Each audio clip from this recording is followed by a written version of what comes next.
Balik po tayo sa mga balita. Pinabulaanan ng Malacanang ang kumakalat na balita sa social media na hinuli umano si First Lady Liza Araneta Marcos sa Amerika. Katunayan, inihag ng Malacanang na nasa bansa na ang unang ginang. Eden Santos sa balita. Napilitan ng Malacanang na sagutin ang kumakalat sa social media na umano'y pagkakadetine ni First Lady Liza Araneta Marcos sa Estados Unidos.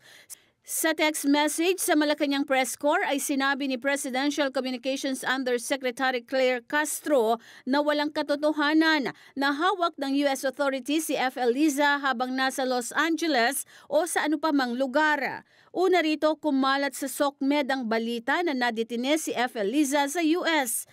Ang unang ginang ay nagtungo sa US para sa 4 na araw na working visit sa Miami, Florida at Los Angeles, California mula March 5 hanggang 8, 2025.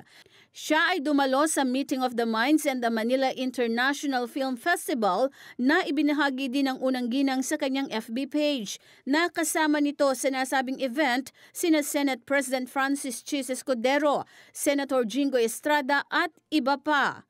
Sinabi ni Castro na dumating sa Pilipinas ang unang ginang nitong Lunes ng alas 5 ng umaga. Nataon naman ito sa mismong araw din ng pag-aresto kay dating Pangulong Rodrigo Duterte. So, you will just have to kill me.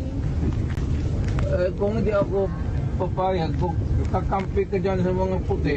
By virtue of the warrant of arrest issued by the ICC. Eden Santos para sa Mata ng Agila. Matatag, matapang, matapat. Maraming salamat sa inyo pong pagsubaybay sa Mata ng Agila Primetime. Para malaman ang matatag, matapang at matapat na mga balita, i-follow lamang at mag-subscribe sa AtNet25 TV.